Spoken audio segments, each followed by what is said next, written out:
பொதுச் செயலாளர் அவர்களும் பாராளுமன்ற உறுப்பினர் அவர்களும் இந்த சாவியை பணிக்குளம் கிளையுடைய நிர்வாகிகள் கழிப்பார்கள்.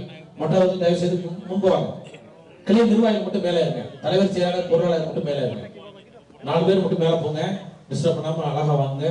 மற்ற சகோதரர்கள் பணிக்குள்ள சகோதரர்கள் கீழே இருங்க. அப்படியே கவர் ஆயிடும். அப்படியே கவர் ஆயிடும். ரைட். நான் தான் நிக்கிறேன். பரவாயில்லை. வாங்க அண்ணா இங்க வாங்க. வாங்க உள்ள வாங்க உள்ள வாங்க.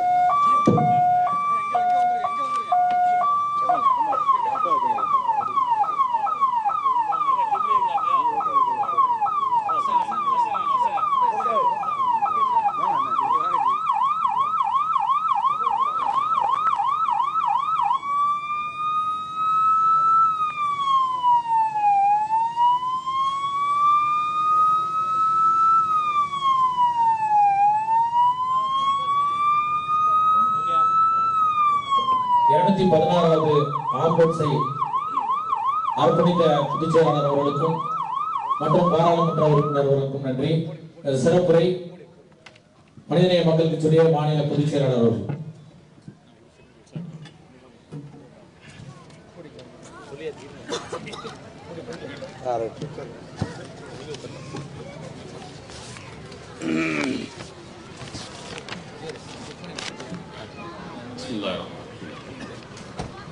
தலைவர்களாலும் நிகரில்லா பேரன்பு கொண்டவனுமாகிய எல்லாம் வல்ல ஏக இறைவனை போற்றி புகழ்ந்தவனாக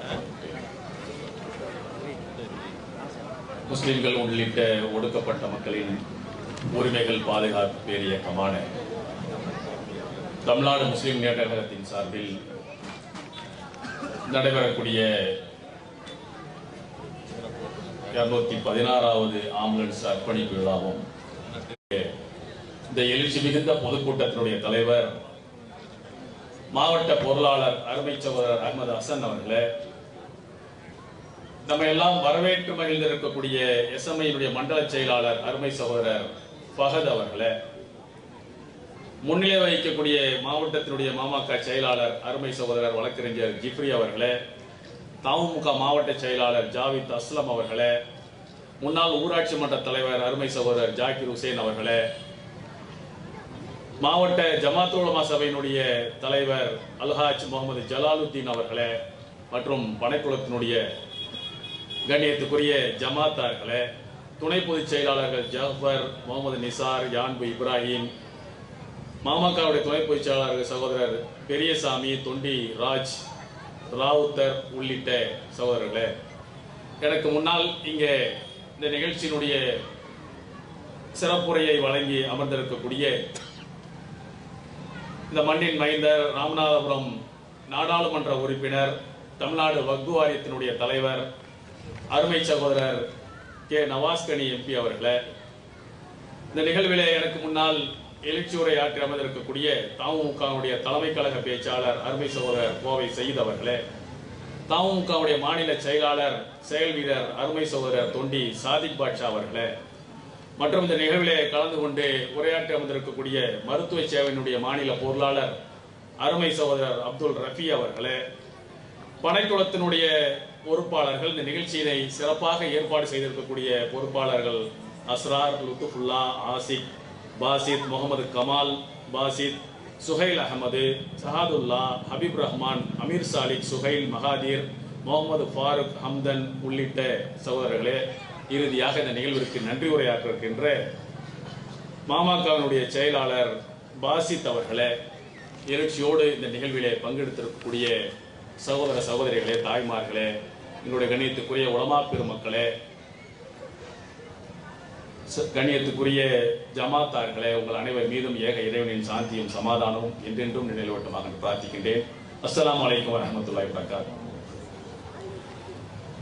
ஒரு அருமையானது ஒரு நிகழ்வு நீண்ட நாட்களுக்கு பிறகு பனைக்குளம் மண்ணில் இன்றைக்கு எழுச்சியோடு நடைபெற்றுக் கொண்டிருக்கிறது.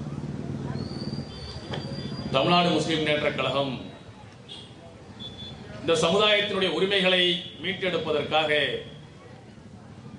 ஒரு உரிமை போராட்ட அமைப்பாக இழந்த உரிமைகளை மீட்க, இருக்கின்ற உரிமைகளை காக்க என்கின்ற முழக்கத்தோடு தமிழ் மண்ணில் களமாடிய அதே சூழலில் அனைத்து சமூக மக்களுக்கும் சேவையாற்றக்கூடிய ஒரு பணி என்பது இஸ்லாம் நமக்கு வலியுறுத்தி இருக்கக்கூடிய ஒரு கடமையாக இருக்கிறது. இஸ்லாம் என்று சொன்னால், வணக்கம் என்று சொன்னால் ஏதோ பள்ளிவாசலுக்குள் முடங்கி விடுவதோ அல்லது இபாதத்துகள் என்பது பள்ளிவாசல்களுக்குள்ளாக அல்லது இப்ப நோன்பு வருகிறது, நோன்பு வைத்து விட்டால் இதோடு இபாதத்துகள் முடிந்து விடுவதில்லை. இறைவனை வணங்குவது என்பது சக மனிதனுக்கு நம்மால் ஆன சேவைகளை ஆற்றுவது என்று நபிகள் நாயகம் ஸல்லல்லாஹு அலைஹி வஸல்லம் சொன்னார். அடுத்த வீட்டுக்காரன் பசித்திருக்க வயிறு முட்ட உண்பவன் முஸ்லிமே அல்ல என்று நபிகள் நாயகம் கூறுகிறார்கள் என்று சொன்னால், அடுத்த வீட்டுக்காரன் பசியோடு இருக்கிறான், அவன் இந்துவா முஸ்லீமா கிறிஸ்துவனா என்று பார்த்து அவனுக்கு உணவளிப்பது அல்ல. பசியோடு இருக்கக்கூடிய ஒரு மனிதனுக்கு உணவளிப்பது என்பது இறைவனுக்கு உணவளிப்பதை போன்று. நாளை மறுமையில மனிதர்கள் வருவாங்களாம், அவர்களுக்கும் இறைவனுக்குமான உரையாடலை பற்றி நபிகள் நாயகம் ஸல்லல்லாஹு அலைஹி வஸல்லம் சொல்லி காட்டினார்கள். மனிதர்கள் வரும்போது ஒரு மனிதனை பார்த்து இறைவன் கேட்பானாம், அல்லாஹ் கேட்பானாம், நான் பசியோடு உன்னிடத்தில் வந்தனே, நீ எனக்கு ஏன் உணவளிக்கவில்லை என்று கேட்பான். இறைவா, உனக்கு பசியா? நீதானே உலகத்து மக்களுக்கெல்லாம் எல்லா ஜீவராசிகளுக்கும் உணவை வழங்கக்கூடிய ரப்பு, உனக்கு கூட பசிக்குமா, உனக்கு பசியா என்று கேட்டபோது அல்லாஹ் சொல்லுவானாம், இந்த அடியான் பசியோடு இருந்தானே, இந்த மனிதன் பசியோடு இருந்தானே, அவனுடைய பசியை நீ போக்கியிருந்தால் அவனில் நீ என்னை கண்டிருப்பாய், நீ சொர்க்கம் சென்றிருப்பாய் என்று அல்லாஹ் சொல்லுவான்.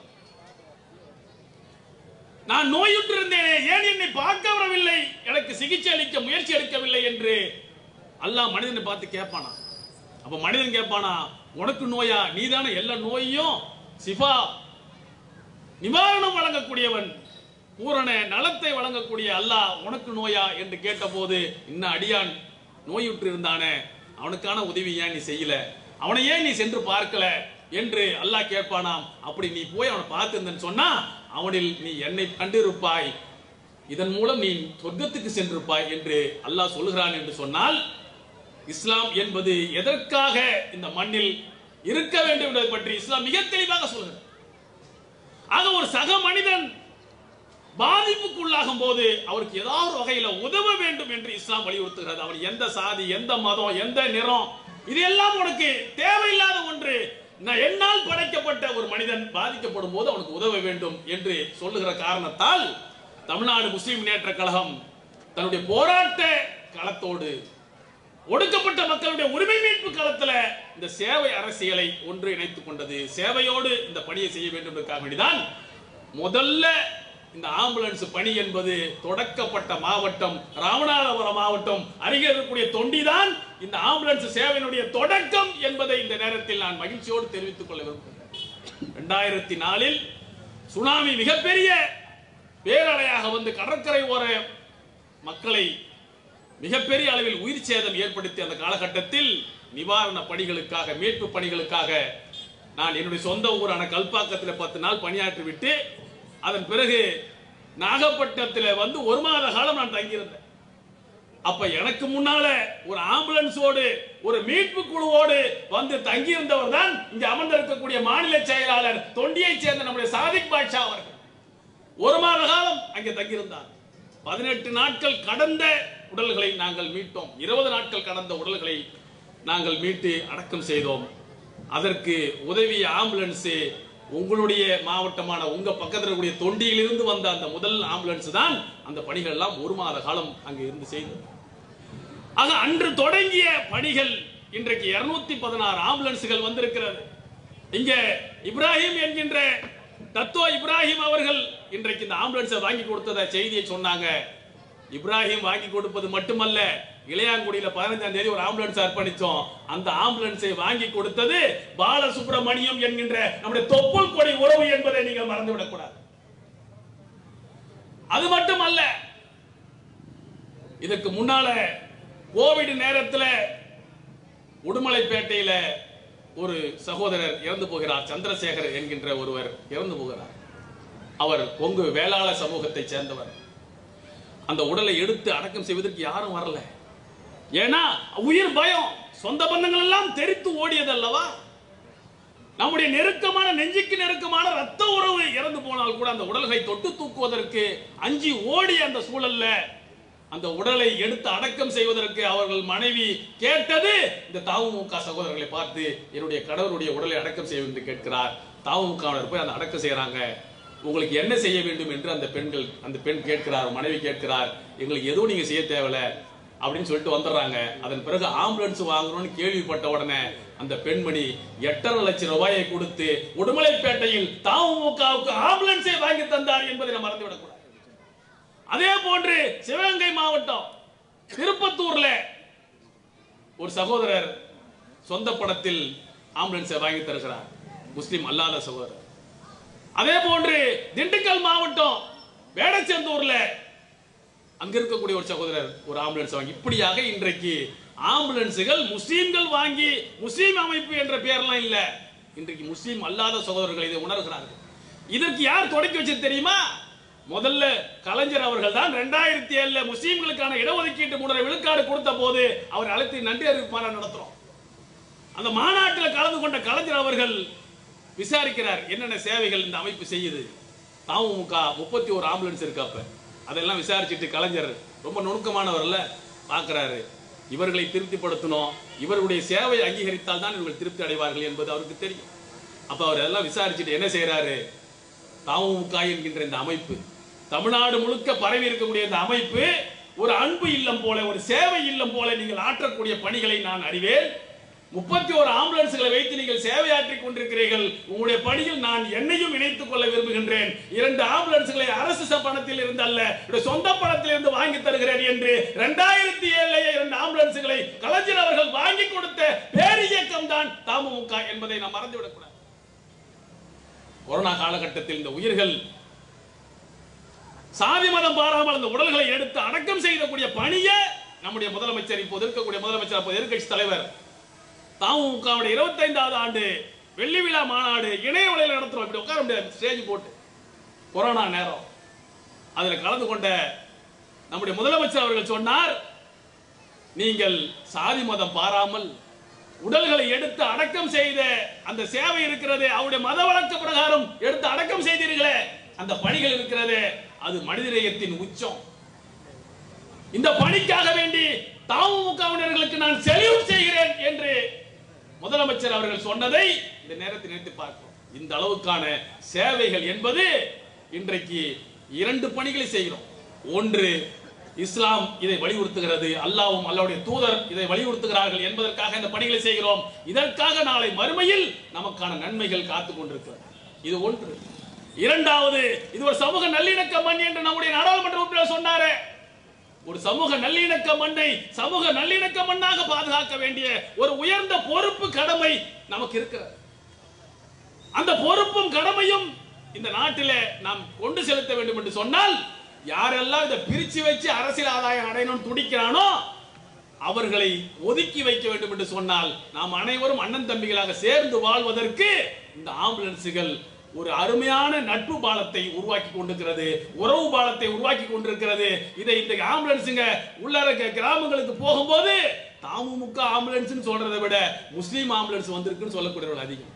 அப்ப ஒரு சமூக நல்லிணக்கத்திற்கான ஒரு பணியையும் இந்த ஆம்புலன்ஸுகள் செயல்படுத்திக் கொண்டிருக்கிறது. ஆக இந்த 2 சேவைகளையும் மிக தெளிவாக இன்றைக்கு நாட்டில் செயல்படுத்திக் கொண்டிருக்கக்கூடிய ஒரு அமைப்பாக இன்றைக்கு தமுமுக இன்றைக்கு செயல்பட்டுக் கொண்டிருக்கிறோம். வக்ஃபு வாரிய திருத்த மசோதாவை பற்றி இங்க நம்முடைய கோவை செய்த அவர்கள் நம்முடைய நாடாளுமன்ற உறுப்பினர் சொன்னாங்க. அவன் அதன் மூலமா என்ன நாடுறான், என்ன செய்யணும்னு விரும்புறான், வக்ஃபு வாரியத்தை எந்த அதிகாரம் இல்லாத ஒன்று மாற்றணும். 9 லட்சம் சுமார் 9 லட்சம் ஏக்கர் நிலங்கள் அதுக்கு இருக்கு. அந்த 9 லட்சம் ஏக்கர் நிலத்தை கேட்பார் மேற்பார் இல்லாம அபகரிப்பதற்கு இந்த வக்ஃபு வாரியம் தானே அதுக்கு ஒரு வாரியமாக உட்கார்ந்து கண்காணிச்சுக்கிட்டு இருக்கு. அது முழுமையாக சரியாக செயல்படுத்தல நாங்கள் சொல்ல வரல. இன்றைக்கு அதனுடைய தலைவராக இருக்கக்கூடிய சகோதரர் நவாஸ் கனி அவர்களும், உறுப்பினராக இருக்கக்கூடிய எங்களை போன்றவர்களும் அதை எப்படியாவது சீர்படுத்த வேண்டும், பயன்படுத்த வேண்டும், மக்களுக்கு பயனுள்ள ஒரு வாரியமாக உருவாக்க வேண்டும் என்பதற்காக வேண்டி யார் எதிர்த்தாலும், யார் அதுல பிரச்சனைகள் உண்டாக்கினாலும் பற்றி கவலைப்படாமல் இன்றைக்கு களத்தில் நின்று கொண்டிருக்கிறோம், வார்டில் செயல்பட்டு கொண்டிருக்கிறோம். அதுக்காக வேண்டி ஒன்றுமே இல்லை என்றெல்லாம் சொல்லல. நிறைய ஊழல்கள் அங்கே புறையோடி போயிருக்கிறதுல மாற்று கருத்து இல்லை. ஆனால் நாங்கள் அல்லாஹ்வுக்கு அஞ்சி நேர்மையாக அந்த பணியை செய்து கொண்டிருக்கிறோம். அது அல்லாஹ் அறிவான். எங்களை நெருக்கமாக அறியக்கூடிய அனைவரும் அறிந்து கொண்டார். இன்றைக்கு அந்த வக்ஃபு வாரியம் இந்தியா முழுக்க முழுமையாக அதிகாரமற்றதாக மாற்றணும். பல்லு பிடுங்கப்பட்ட ஒரு வாரியமாக மாற்றிவிட்டால் பயனற்றதாக போயிடும். இருந்தாலும் இல்லாத ஒரு நிலைதான். அப்ப அதை காலி பண்றதுக்காக வேண்டி இன்றைக்கு ஒரு சட்டம். இதன் மூலமாக என்ன நினைக்கிறான்? ஒரு பாபர் மஸ்ஜிதை இடிப்பதற்காக வேண்டி இத்தனை ஆண்டுகள் உழைத்து நீதிமன்றம் போய் நீதிபதியை விலைக்கு வாங்கி ஒரு நீதி தீர்ப்பு வாங்க வேண்டிய நிலைமை வந்துச்சு. அதெல்லாம் ஒண்ணுமே இல்லாம ஒரே உத்தரவு, பள்ளிவாசல் இருக்கிற இடம் வக்ஃபு இடம் இல்லை, அது அரசு புறம்போக்கு, அதை ஆக்கிரமிச்சு கட்டிருக்கீங்க. எனவே இந்த பள்ளிவாசல், இந்த மதரசா, இந்த ஈதுகா இதெல்லாம் நாங்க இடிச்சு தகர்ப்பதற்கு நீதிமன்றத்தில் போய் ஆக்கிரமிப்புகளை அகற்றுவதற்காக வேண்டி ஒரு உத்தரவு வாங்கிட்டு வந்து இடிச்சு தள்ளிடுவோம். இது ஏதோ கற்பனையில சொல்லக்கூடிய வார்த்தை இல்ல. நீங்க கூகுள்ல செக் பண்ணக்கூடியவங்களா இருந்தா தட்டி பாருங்க. உத்தரகாண்ட்ல உத்தரகாசி என்கின்ற இடத்துல 500 ஆண்டு கால பள்ளிவாசல் மதரசாக்கள் இடிச்சு நிறவனா நீதிமன்ற உத்தரவு, ஆக்கிரமிக்கப்பட்ட இடத்தில் இருக்கக்கூடிய வழிபாட்டு தலங்களை இடியுங்கள் என்று நீதிமன்றத்தில் ஆர்டர் வாங்கிட்டு வந்து இடிக்கிறான். மக்கள் எதிர்க்கிறார்கள். எங்களுடைய பள்ளிவாசலுங்க, நாங்க கட்டினது, எங்களுடைய மூதாதையர்கள் கட்டியது, வக்ஃப் போர்டுல இருக்குது. இதெல்லாம் எதுவுமே எடுக்கல. அரசு நிலம் இடிச்சு நிறவறான். எதிர்த்து போராடிய மக்களை லட்டி சார்ஜ், துப்பாக்கி சூடு என்று 5 பேர் இறந்து போகிறார்கள். எந்த கேள்வி கணக்கும் இல்லை. இது ஏதோ உத்தரகாண்ட நடந்தது என்று நினைத்து விடாதீர்கள். தமிழ்நாட்டில் நடத்துவதற்கான எல்லா திட்டமிடலும் இருக்கிறது. தமிழ்நாடு முழுக்க, இந்தியா முழுக்க இது போன்று பள்ளிவாசல்களை, வணக்க தலங்களை இன்றைக்கு இடிப்பதற்காகத்தான் இன்றைக்கு சங் பரிவார பாசிஸ்டுகள் இந்த சட்டத்தை, திருத்தத்தை கொண்டு வந்திருக்காங்க. முழுமையாக வக்ஃபு சொத்துக்களை கபலீகரம் செய்வதற்கு. இன்னொரு அதிர்ச்சியான செய்தி சொல்லட்டுமா? வக்ஃபு வாரியத்தினுடைய சேர்மனை வைத்துக் கொண்டே சொல்கின்றேன். தமிழ்நாட்டில் இருக்கக்கூடிய வக்ஃபு சொத்துக்கள் இன்றைக்கு 30 விழுக்காடு சொத்துக்கள் தமிழ்நாட்டில் கடந்த ஆட்சி காலத்தில் அரசு நிலங்களாக மாற்றப்பட்டிருக்கிறது. எச்சரிக்கையாயிருங்க. ஜமாத் நிர்வாகிகளே, ஜமாத்துடைய தலைவர் பெருமக்களே, பொறுப்பாளர்களே, எச்சரிக்கையாக இருங்கள். உங்களுடைய சொத்துக்கள் நம்ம கிட்ட தானே இருக்கு. பள்ளிவாசல்ல நம்ம டெய்லி தொழுதுகிட்டு இருக்கோமே, நம்முடைய இறந்த உடல்களை கொண்டு போய் கபஸ்தான்ல அடக்கம் பண்றோமே, நம்ம மதரசா தானே, நம்ம ஈதுகா தானே நினைச்சுக்கிட்டு இருப்பீங்க. ஆனா ரெக்கார்டு அங்க அரசு நிலமா மாத்திருக்கு. கடந்த ஆட்சி காலத்தில் ஆர்எஸ்எஸ் சங் பரிவார கூட்டத்தை சேர்ந்த அதிகாரிகள் உள்ள நுழைஞ்சிருக்கான். உள்ள நுழைஞ்சு இன்னைக்கு என்ன செஞ்சிருக்கான்? சர்வ சாதாரணமாக ரெவென்யூ ரெக்கார்டுகளை மாற்றி இருக்கிறார். கள்ளக்குறிச்சியில நேற்றைய தினம் பிரச்சனை நடந்துகிட்டு இருக்கு. ஆர்எஸ்எஸ் கார பூஜை நடத்துவதற்காக ஈதுகாவை ஆக்கிரமிச்சு பூஜை நடத்துறான். போராட்டம் நடக்குது. நவாபு குளம் என்று ஒரு கபரஸ்தான் இடம், குளம் இருக்கு, கபரஸ்தான் அடக்கத்தலம் இருக்கு. ஆனா கவர்மெண்ட் லேண்டாக மாற்றப்பட்டு பக்கத்துல வீடு கட்டுறதுக்கு ஒரு பெரும் கூட்டம் வந்துட்டான். தமுக எடுத்து தடுத்து நிறுத்துகிறது. 2 முறை கள்ளக்குறிச்சி மாவட்ட ஆட்சியரத்தில் போய் சொல்லிட்டோம். இதுவரைக்கும் அதன் மீது நடவடிக்கையே இல்லை. தமிழ்நாடு அரசை கவனிக்க வேண்டும். தமிழ்நாடு முதலமைச்சருக்கு நாங்கள் இந்த படைக்குளத்தில் இருந்து இந்த கோரிக்கையை முன்வைக்கின்றோம். இதற்காக தனி சிறப்பு அதிகாரிகளை, நேர்மையான அதிகாரிகளை, நடுநிலை அதிகாரிகள் நியமியுங்கள். இது போன்று பள்ளிவாசல் நிலங்கள் 100 ஆண்டுகளை, 200 ஆண்டுகளை கடந்த நிலங்கள் அரசு நிலங்களாக மாற்றப்பட்டிருக்கிறதா, அதை மீண்டும் வக்ஃபு சொத்துக்களாக மாற்றுவதற்காக அந்த ரெக்கார்டுகளை சரி செய்து கொடுங்கள் என்று தமிழ்நாடு முதலமைச்சருக்கு நாங்கள் கோரிக்கை வைக்கின்றோம். இதை நேரில் போய் சொல்லுவோம். ஆக இன்றைக்கு தமிழ்நாட்டுடைய சூழல் இன்றைக்கு ஆய்வு செய்து பார்த்தால் 30% நிலங்களை தமிழ்நாட்டிலே மாத்திருக்கானா, வட மாநிலத்தோட நிலைமை என்னன்னு பாருங்க. அவனுடைய சிந்தனை என்ன? இந்தியாவில் ஒரே ஒரு மினாரா கூட இருக்கக்கூடாது, ஒரே ஒரு பள்ளிவாசல் மினாரா கூட இருக்கக்கூடாது திட்டம். அவன் எதிர்பார்க்கக்கூடிய ராஷ்டிரா, இந்து ராஷ்டிரா என்ற பெயரில் அவன் உருவாக்க நினைக்கிற பார்ப்பனிய ராஜ்யம் உருவாகுமேயானால் அந்த ராஜ்யத்தில் ஒரே ஒரு பள்ளிவாசல் மினாரா கூட இருக்கக்கூடாது, எல்லாத்தையும் தகர்க்கணும் என்ற சதி திட்டம் தான் இந்த வக்ஃபு வாரிய திருத்த சட்டத்தின் பின்னால் இருக்கிறது என்பதை புரிஞ்சுக்கணும். ஏதோ சாதாரண ஒரு சட்டம் வந்துக்குது, இந்த சட்ட திருத்தினால என்ன பாதிப்பு வந்தோம் நீங்க நினைக்காதீங்க. இது மிகப்பெரிய பாரதூரமான ஒரு சட்டம். சிஏக்கு எதிராக நாம் போராடியதை போன்று போராட வேண்டும் என்று நம்முடைய எம்பி அவர்கள் இங்கே சொன்னாரே, அது ஒரு சாதாரண வார்த்தை அல்ல, சாதாரண வார்த்தை அல்ல. நம்முடைய உரிமைகளை, வழிபாட்டு உரிமைகளை அனைத்தையும் இழந்துவிட்டு உயிர் வாழ்வதில் அர்த்தமே இல்லை, அர்த்தமே இல்லை. உனக்கு பள்ளிவாசல் கிடையாது, மதரசா கிடையாது, நீ தொழ முடியாது, வணங்க முடியாது, குர்ஆனை ஓத முடியாது என்கின்ற ஒரு நிலை இந்த நாட்டில் உருவாக்கப்படுமையானால் அந்த நிலையில் அந்த நாட்டில் நாம் உயிரோடு வாழ்ந்து பிரயோஜனமே இல்லை. அந்த உரிமையை பெறுவதற்காக வேண்டி உயிரை கொடுக்க வேண்டிய ஒரு நிலை வருமையானால் முன்னணியில் நின்று உயிரை கொடுப்பதற்கு சமுதாயம் திரண்டு வரணும். இது ஏதோ மேடை வீராவேச பேச்சுக்காக நான் சொல்லல, உண்மை உணர்வோடு சொல்கின்றேன். உரிமையை இழந்து விட்டு உயிர் வாழ்ந்து எந்த பிரயோஜனமும் இல்லை.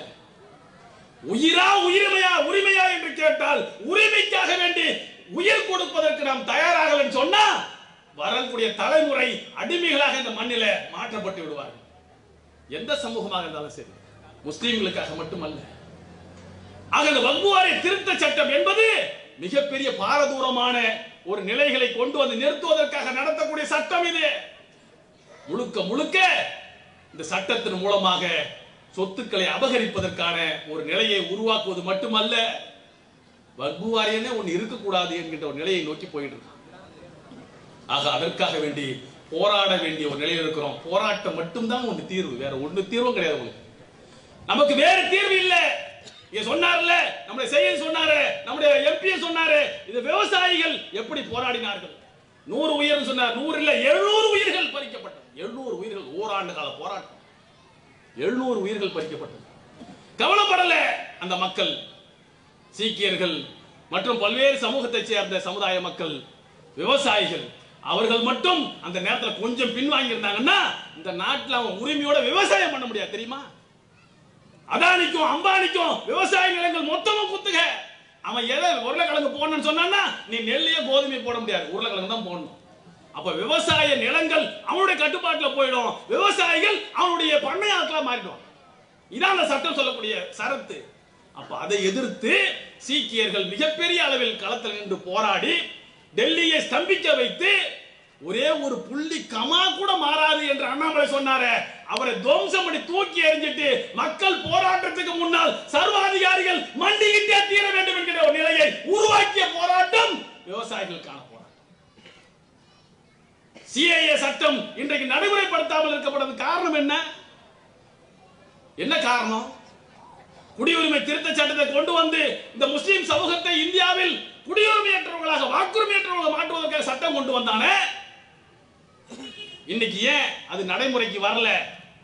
பார்டர்ல இருக்கக்கூடிய அசாம், வெஸ்ட் பெங்கால் போன்ற இடங்கள்ல சிஏஏ பாதிக்கும். அவங்க எல்லாம் அங்கிருந்து எல்லை தாண்டி வந்துட்டு வங்காளதேசத்தை சேர்ந்தவர்களும் தூக்கி உள்ள போட்டுருவோம், அகதி முகாமில் அடைச்சிக்கிட்டு இருக்கான் அசாம் எல்லாம். தமிழ்நாட்டில், கேரளாவில், ஆந்திராவில், உத்தரப்பிரதேசம், மத்திய பிரதேசல ஏன் வரல அப்படின்னா அதுக்கு இன்னும் 2 கணக்கெடுப்பு நடத்தணும். என்ஆர்சி என்பிஆர் சொல்லக்கூடிய தேசிய மக்கள் பதிவேடு, குடியுரிமை பதிவேடுல கணக்கெடுக்கணும். இந்த கணக்கெடுப்பு நடத்த விடாமல் தடுத்து இருப்பதற்கு காரணம் என்ன தெரியுமா? சிஏவுக்கு எதிராக நடத்துற நம்முடைய போராட்டங்கள். அதுல யாருடைய போராட்டம் தெரியுமா? அவர்களை அருமைக்கு அமைந்திருக்கக்கூடிய நம்முடைய தாய்மார்கள் ஹிஜாபுகளோடு லட்சக்கணக்கில் நாடு முழுக்க தெருவுக்கு வந்து நடத்திய போராட்டங்கள், சாஹின் பாக்குகள் என்கின்ற அந்த போராட்டங்கள் தான் உலகளாவிய சமுதாயத்தை இந்தியாவை நோக்கி திருப்பது. என்ன நடக்குது இந்தியாவில்? ஏன் முஸ்லிம் பெண்கள் இது போன்று போராட்டத்துக்கு வருகிறார்கள்? சிஏனா என்ன, குடியுரிமை திருத்த சட்டத்தின் மூலமாக எதை கொண்டு வர பார்க்கிறார்கள் என்று உலக சமுதாயம் கேள்வி கேட்டதுடைய விளைவாக இன்றைக்கு என்ஆர்சி என்பிஆர் என்ற அந்த கணக்கெடுப்பு நடத்தாம வச்சிருக்கான். அதை நடத்திட்டான்னா நம்ம எல்லாம் அகதி முகாமுக்கு போகணும், நம்ம எல்லாத்தையும் சந்தேகத்துக்கு மாற்றுவான்.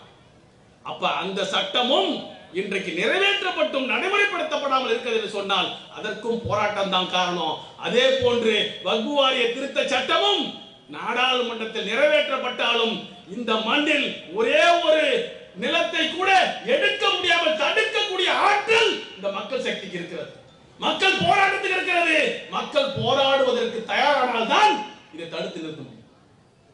எல்லாத்துக்கும் அதான் நிலைமை. இன்னைக்கு பெயிண்ட் டப்பா, கருப்பு டப்பா, பெயிண்ட் டப்பாவை எடுத்துக்கிட்டு எல்லா ரயில் நிலையத்திலும் இன்றைக்கு இந்தி எழுத்துக்கள் அளிக்கப்படுகிறது. தமிழ்நாடு இந்திக்கு எதிராக மிகப்பெரிய போரை நடத்திய மண், மொழி போர் நடந்த ஒரே மண் தமிழ்நாடு தான். 3 கட்ட மொழி போர் 37 1937 48 65 இந்த தமிழ்நாட்டில் ஒரு ஆட்சி மாற்றம் நிகழ்ந்தது என்று சொன்னால் அது மொழி போரால் நிகழ்ந்தது. இந்திய ஆதிக்கத்துக்கு எதிராக இந்திய திணிப்புக்கு எதிராக இந்த மண்ணில் நடந்த போராட்டத்தின் விளைவாக காங்கிரஸ் கவர்மெண்ட் கவிழ்க்கப்பட்டு திராவிட முன்னேற்ற கழகம் பேரறிஞர் அண்ணா தலைமையில் தமிழ்நாட்டில் ஆட்சி அமைத்தது என்று சொன்னால் அதற்கு அடித்தளமிட்டது மொழி போராட்டம், இந்திய ஆதிக்கத்துக்கு எதிரான போராட்டம். இப்ப என்ன செய்யறான்? இந்திய திணிக்கணும்னு சொல்லாம வேற வார்த்தையை சொல்றான். மும்மொழி திட்டம். என்னடா மும்மொழி திட்டம்? நாங்க 2 மொழியே எங்களுக்கு போதும்னு சொல்றோம். தமிழ் எங்களுடைய தாய்மொழி, ஆங்கிலம் எங்களுடைய தொடர்பு மொழி, இந்த 2 மொழி போதும், 3வது மொழி எங்களுக்கு தேவையில்லை என்று நம்ம நிராகரிக்கிறோம். 3 மொழி, மும்மொழி, இன்னொரு மொழி கத்துக்கிறது என்ன தப்பு இருக்கு?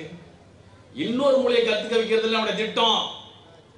தமிழை அழித்து விட்டு இந்தியை கொண்டு வந்து உட்கார வைப்பது அதுக்கான திட்டம். இதுக்கு வேற எங்கேயும் நீங்க உதாரணத்துக்கு போக வேண்டியதில்லை. கேந்திர வித்யாலயம்னு ஒரு பள்ளிக்கூடம் இருக்கு தமிழ்நாட்டில், பல இடங்கள்ல வச்சிருக்கான் மத்திய அரசு. KV school. அந்த கேவி ஸ்கூல்ல, தமிழ்நாட்டில் இருக்கிற கேவி ஸ்கூல்ல நீங்க நம்ம பிள்ளைங்களை கொண்டு போய் சேர்த்தீங்கன்னா அந்த புள்ள +2 முடிச்சுட்டு வெளியே வந்துச்சுன்னா அவனுக்கு தமிழ் எழுத படிக்க தெரியாது. தமிழ் எழுத படிக்க தெரியாதுங்க. ஏன்னா தமிழ் அவனுக்கு கட்டாய பாடம் அல்ல, விருப்ப பாடம். விருப்ப பாடத்துக்கு ஆசிரியர்கள் இல்ல, டீச்சர்ல என்ன சொல்லி கொடுப்பான் தமிழ் பாடம். அப்ப இந்திக்கும் சமஸ்கிருதத்துக்கும் இங்கிலீஷுக்கும் மட்டும் அங்க ஆசிரியர்கள் உண்டு. அப்படின்னா தமிழ் தெரியாத தலைமுறைகள் இன்றைக்கு உருவாகி இருக்கான் தமிழ்நாட்டில், தெரியுமா உங்களுக்கு? அப்ப இதே நிலை நீடிக்குமேயானால் சிபிஎஸ்இ சிலபஸ் என்கின்ற ஒரு சிலபஸ் கொண்டு வந்திருக்கான். இன்றைக்கு அதுல என்ன செய்யறான்? விருப்ப பாடமா வச்சிருக்கான் தமிழ்நாட்டில், கட்டாயம் அல்ல.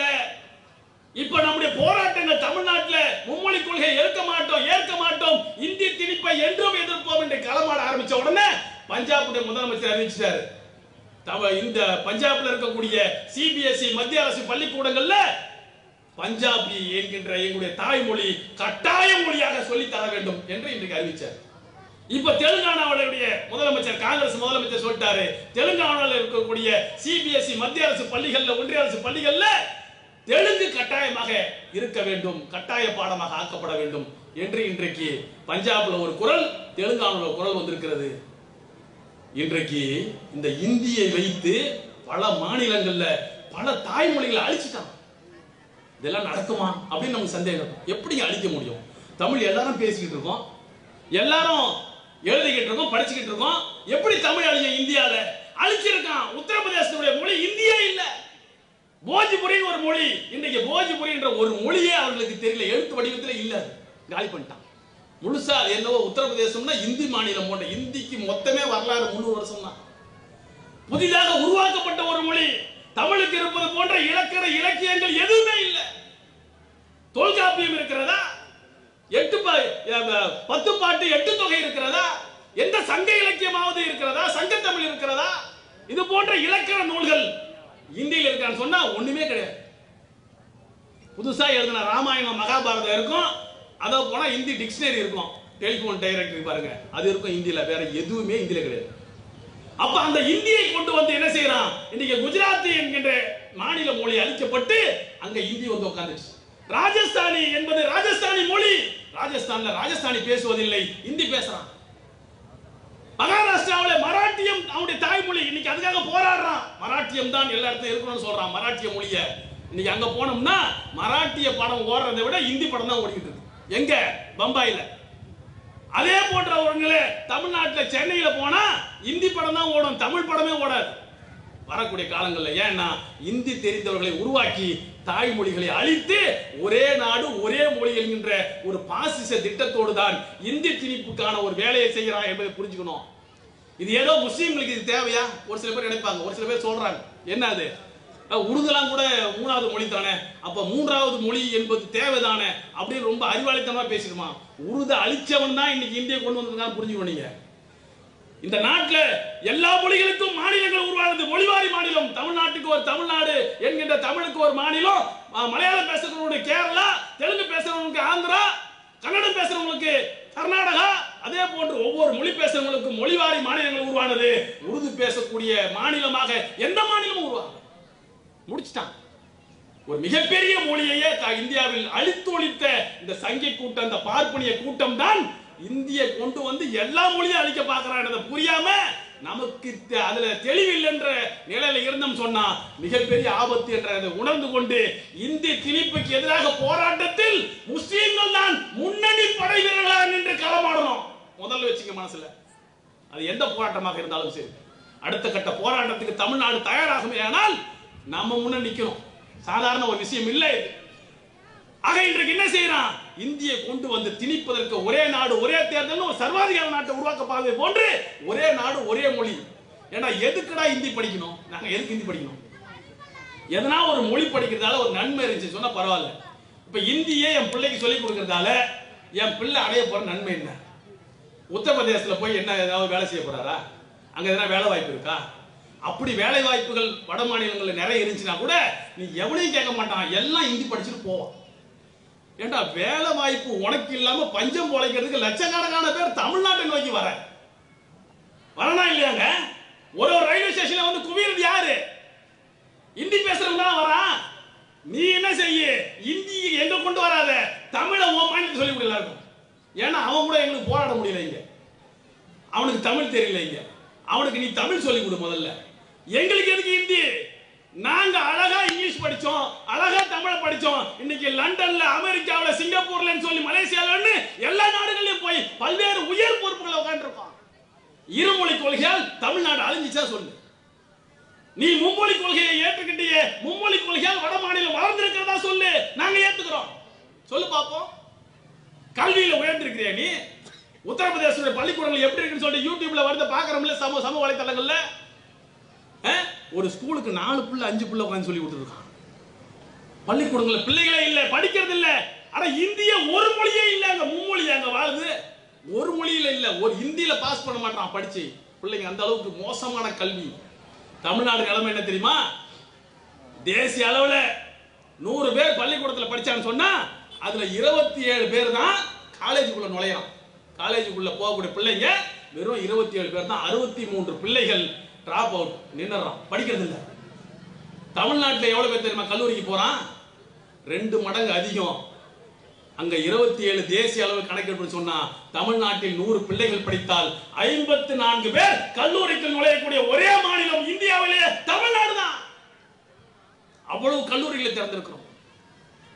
அரசு கல்லூரிகள், மருத்துவ கல்லூரிகள், என்ஜினியர் பொறியியல் கல்லூரிகள் என்று பல கல்லூரிகள். இன்றைக்கு கல்லூரிகள் நிறைந்த ஒரு மாநிலமாக தமிழ்நாட்டை வளர்த்திருக்கிறோம்.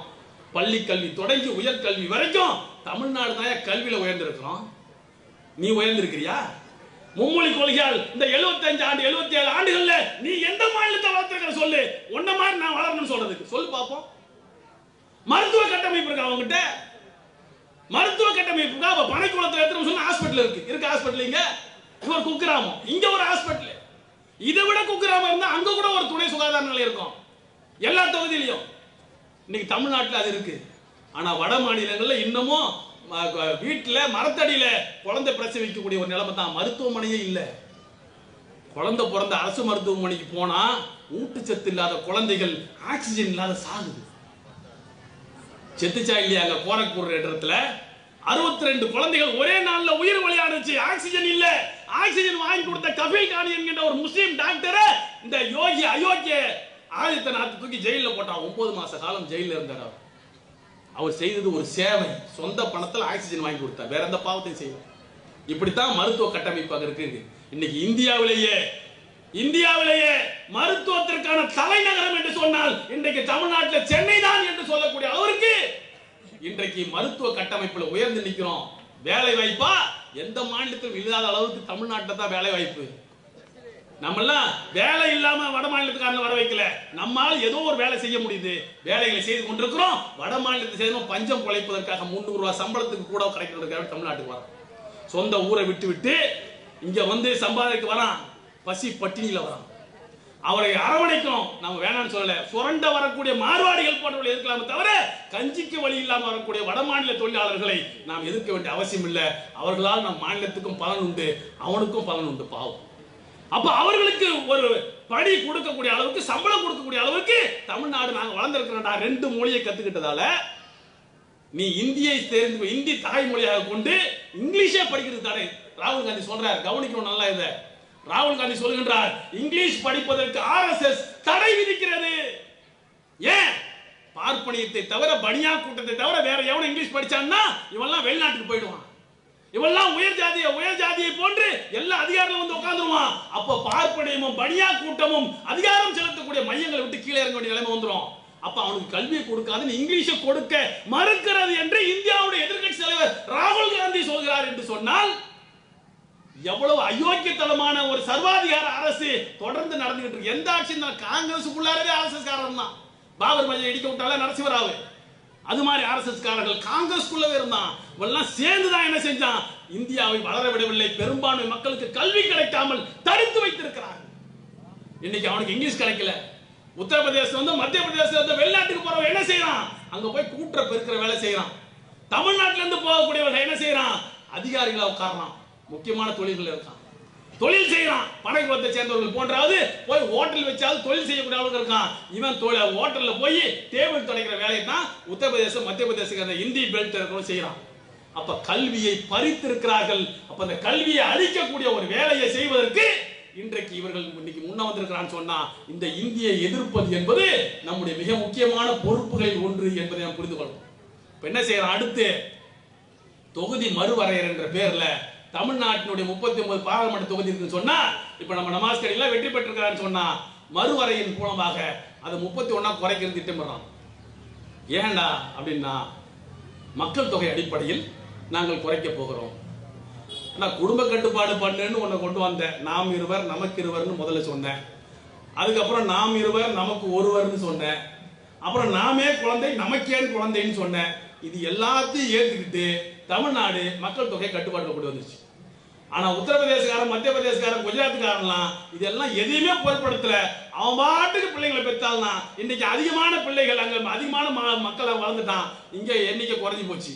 இப்ப மக்கள் தொகை எண்ணிக்கை அடிப்படையில் நான் இப்ப தொகுதிகளை குறைக்க போறேன் அப்படின்ட்டு தமிழ்நாட்டினுடைய தொகுதிகளை குறைப்பதற்காக ஒரு திட்டமிடுதலை இன்றைக்கு ஒன்றிய அரசு கொண்டு வரான். ஏன்னா நீ சொன்ன திட்டத்தை நடைமுறைப்படுத்துறதுக்கு தண்டனையா எங்களுக்கு இது?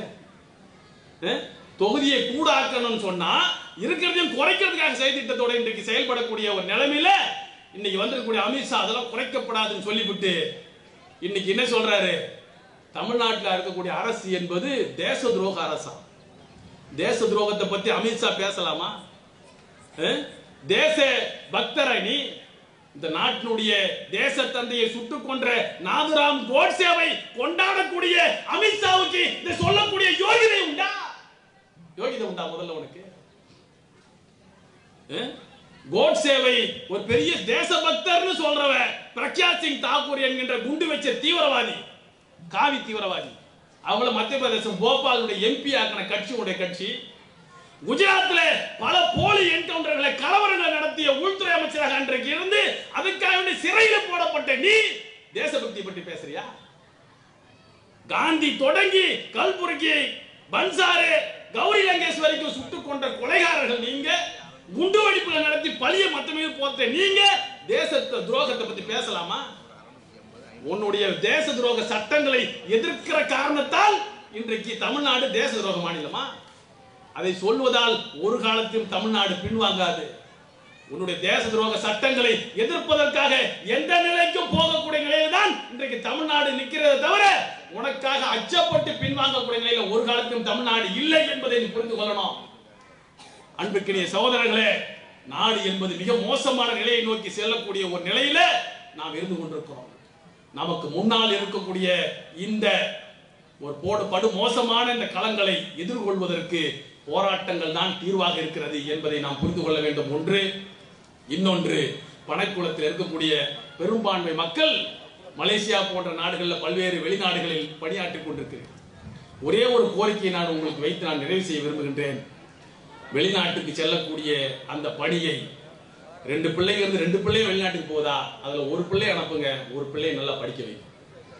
அதிகாரம் செலுத்தக்கூடிய இடங்களுக்கு உங்களுடைய பிள்ளைகளை கொண்டு போய் சேர்ப்பதற்கான கல்வியை கொடுங்கள். கல்விதான் சரியான ஆயுதம். கல்வி இல்லை என்று சொன்னால் எதிர்கால தலைமுறை இந்த நாட்டில் மிக மோசமான அடிமைத்தனத்துக்கு தள்ளப்படுவோம். நான் சொன்னேன் இல்லையா, வக்பு சட்ட வக்பு சொத்தை அரசு நிலமாக ஆக்குறது ஒரே ஒரு அதிகாரி, ஒரு விஓ செஞ்சுட்டு போயிடுவார். பனைக்குளத்துக்கிற விஓ சர்வசாதாரணமா சுழிச்சு விட்டு போயிட்டாருன்னா அதுக்கப்புறம் அவன் சுழிச்சு விட்டதுல இருந்து நம்ம எடுக்கிறதுக்கு போதும் ஆகும். அப்ப நம்ம பிள்ளைகள்ல உங்களுடைய பிரதிநிதித்துவம் என்னைக்கும் உங்க ஊர்ல பனைக்குளத்துல ஒரு விஓ உண்டு. விஓ வருவாரா? விஓ இருக்காரா உங்க ஊர்ல? வழக்கறிஞர் இருக்காரா? நீதிபதி இருக்காரா? காவல்துறையுடைய எஸ்ஐ இருக்காரா? இன்ஸ்பெக்டர் இருக்காரா? டிஎஸ்பி இருக்காரா? ஆசிரியர்கள் உண்டா? பேராசிரியர்கள் உண்டா? ராமநாதபுரத்துல கலெக்டர் ஆபீஸ் இருக்கு, எஸ்பி ஆபீஸ் இருக்கு. ராமநாதபுரத்துல பல லட்சம் பேர் வாழ்றோம். பல லட்சம் பேர் முஸ்லிம்கள் வாழ்றோம். எத்தனை லட்சம் பேர் வாழ்றன்றது இல்ல. கலெக்டர் ஆபீஸ்ல எஸ்பி ஆபீஸ்ல போய் உட்கார்றோம். நாங்க எம்பி எம்எல்ஏ கலெக்டர் போய் உட்காருவோம். ரெவி மீட்டிங் நடக்கும். எதுல வந்து உட்காருவோம்? ஒரு ஆளை நீங்க முஸ்லீம் பார்க்க முடியாது. ஒருத்தர் ரெண்டு பேர் சும்மா பேருக்கு இருப்பாங்க. இந்த மாவட்டத்துல 15% 20% முஸ்லிம்கள் வாழ்ந்தால் 20% பேர் அந்த கலெக்டர் ஆபீஸ்ல எஸ்பி ஆபீஸ்ல இருக்கணுமா இல்லையா? அது யார் வானத்துல இருந்து மலக்கா வருவாங்க உட்கார்றதுக்கு? உங்க பிள்ளைகளை தான் படிக்க வைக்கணும். கலெக்டர் ஆபீஸ் பணிகளுக்கு போவதற்காக உங்க பிள்ளைகளை படிக்க வைக்கணும். எஸ்பி ஆபீஸ்க்குள்ளார கான்ஸ்டபிள் தொடங்கி எஸ்பி வரைக்கும் உங்களுடைய பிரதிநிதித்துவ அடிப்படை எந்த சமுதாயமா இருந்தாலும் சரி, முஸ்லிம்களுக்காக மட்டும் சொல்லுங்க. தாழ்த்தப்பட்ட சமூகமா இருந்தாலும் சரி, பிற்படுத்தப்பட்ட சமூகமா இருந்தாலும் சரி, மக்கள் தொகை அடிப்படையிலான அதிகாரங்களில் போய் இந்த மக்கள் உட்கார்ந்தாதான் உனக்கு எதிராக அநியாயம் நடக்கும் போது, அக்கிரமங்கள் நடக்கும் போது தடுத்து நிறுத்துவதற்கான ஒரு களப்பணியாக இருக்கும். அப்ப கல்வி என்பது மிக முக்கியமானது. இன்றைக்கு கல்வியை அளிப்பதற்காக பல திட்டங்கள் வருகிறது. புதிய கல்விக் கொள்கையை கொண்டு வரான், நீட்டை கொண்டு வரான். அதே போன்று தேசிய கல்விக் கொள்கையின் மூலமாக காலேஜுக்குள்ள நுழையிறதுக்கே பல நுழைவுத் தேர்வுகளை வச்சு தடுக்க பார்க்கிறான். இது எல்லாம் மீறி எல்லா சமூக மக்களும் படிப்பதை போன்று இந்த முஸ்லிம் சமூகம் படிக்கணும். வெறும் பணம் மட்டுமே வாழ்க்கை இல்ல. மலேசியால போய் சம்பாதிச்சுட்டு வந்து அப்படியே மனமணக்க சென்று பூசிக்கிட்டு நடந்துட்டா மட்டும் நம்ம எல்லா அதிகாரத்தையும் பெற்றுவிட முடியாது. சகோதரர்களே, சகோதரிகளே, தாய்மார்களே, நீங்கள் பணத்துக்காக மட்டும் அல்ல, ஒரு பிள்ளைய பணத்துக்காக படிக்க வைங்க, பணத்துக்காக பணிகளை செய்யட்டும். இன்னொரு பிள்ளை ஏதாவது ஒரு அதிகாரமிக்க பொறுப்புல போ. எந்த சமூகம் அதிகாரம் செலுத்தக்கூடிய இடத்தில் இல்லையோ அந்த சமூகம் அந்த நாட்டில் அடிமைகளாகத்தான் வாழ்வார்கள் என்று இந்த நாட்டினுடைய அரசியல் சட்ட சிற்பி அம்பேத்கர் சொன்ன வார்த்தை மறந்துடாதீங்க. ஒடுக்கப்பட்ட மக்களுக்காக, உரிமைகளுக்காக கடைசி வரைக்கும் போராடிய புரட்சியாளர் அம்பேத்கர் என்ன சொல்றாரு? அதிகாரம் செலுத்தக்கூடியத்தில் இல்லாத சமூகம் அடிமை சமூகம். அப்ப அதிகாரமிக்க இடங்கள் எது? நீதித்துறை, நிர்வாகத்துறை, காவல்துறை, ஊடகத்துறை, கல்வித்துறை. இந்த துறைகளுக்குள்ளார எல்லா சமூகத்தினுடைய பிரதிநிதித்துவம் போகணும்னா பனைக்குளத்தில் இருக்கக்கூடிய ஜமாத்துகள் முடிவு பண்ணணும். பனைக்குளத்தில் இருக்கக்கூடிய முக்கியமான ஆட்கள் முடிவு பண்ணணும். ஒரு ஆம்புலன்ஸை வாங்கி தருவதற்கு நீங்கள் மெனக்கெடுவதை போன்று ஒரு சப் இன்ஸ்பெக்டரை உருவாக்குவதற்காக மெனக்கெடணும். ஒரு வழக்கறிஞரை உருவாக்குவதற்காக நீங்கள் முயற்சி செய்ய வேண்டும். ஒரு விஓவை, ஒரு தாசில்தாரை, ஒரு கலெக்டரை, ஒரு சப் கலெக்டரை, ஏதாவது ஒரு அரசு பணியில இந்த சமுதாயத்தினுடைய பிரதிநிதித்துவம் போவதற்காக நீங்கள் செய்ய வேண்டும். இதுதான் முதல் கட்ட பணி. எது முதலில் என்றால் ஃபர்ஸ்ட் பிரெஃபரன்ஸ் இந்த சமுதாயம் எது கொடுக்கணும்னு சொன்னா அதிகாரத்தை நோக்கி இந்த சமுதாயத்துடைய பிள்ளைகள் போகணும். நாங்கள் எம்பி எம்எல்ஏ கலக்கிறோம், சட்டமன்றத்தில் நாடாளுமன்றத்தில் பேசுறோம், நாங்க மாவட்ட ஆட்சியர் கலெக்டர்கிட்ட பேசுவோம், எஸ்பி கிட்ட பேசுவோம், முதலமைச்சரோட பேசுவோம். அதிகாரத்துக்கு எங்களுக்கு நெருக்கமாக இருக்கிறது.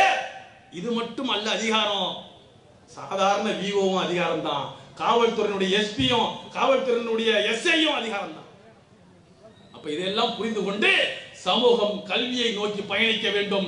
பனைக்குளத்தில் அடுத்த ஒரு 5 ஆண்டுகளில் நாம் திட்டமிடணும். இந்த பனைக்குளத்தில் இருந்து மட்டும் 10 வழக்கறிஞர்கள் உருவாக வேண்டும், 5 எஸ்ஐக்கள் உருவாக வேண்டும், 5 இன்ஸ்பெக்டர்கள் உருவாக வேண்டும் என்கின்ற திட்டமிடலோடு இந்த சமூகம் செயல்படுமேயானால் நிச்சயமாக பல பிரச்சனைகளுக்கு தீர்வுகள் கிடைக்கும் இந்த நாட்டில் என்பதை புரிந்து கொள்ளுங்கள். அதை நோக்கி பயணிக்கக்கூடியவர்களாக மாறுவோம். அடுத்த கட்ட பாய்ச்சல் என்பது அதிகாரத்தை நோக்கிய பாய்ச்சலாக ஒரு சமூகம் இருக்க வேண்டும். அது ஒடுக்கப்பட்ட சமூகம் எதாக இருந்தாலும் சரி, அந்த ஒடுக்கப்பட்ட நிலையிலிருந்து வெளிவருவதற்கு கல்வி என்பது மிகப்பெரிய ஆயுதம், அதிகாரமிக்க கல்வி என்பது மிகப்பெரிய ஆயுதம் என்பதை உணர்ந்து களமாடுவோம், தொடர்ந்து களமாடுவோம். வகுப்பு திருத்த சட்டமாக இருந்தாலும் சரி, சிஏஏவாக இருந்தாலும் சரி, இந்திய திணிப்புக்கு எதிரான போராட்டமாக இருந்தாலும் சரி, போராட்டமே தீர்வு என்பதை மனதில் வைத்துக் கொள்ளுங்கள். போராடுவோம், நாம் தான் இறுதியாக வெற்றி பெறுவோம் என்பதை மட்டும் சொல்லி வாய்ப்புக்கு நன்றி கூறி நிறைவு செய்கிறேன். வாய்கதவானா அல்ஹம்துலில்லாஹி ரப்பில் ஆலமீன். அஸ்ஸலாமு அலைக்கும் வரஹ்மத்துல்லாஹி வபரகாத்துஹு.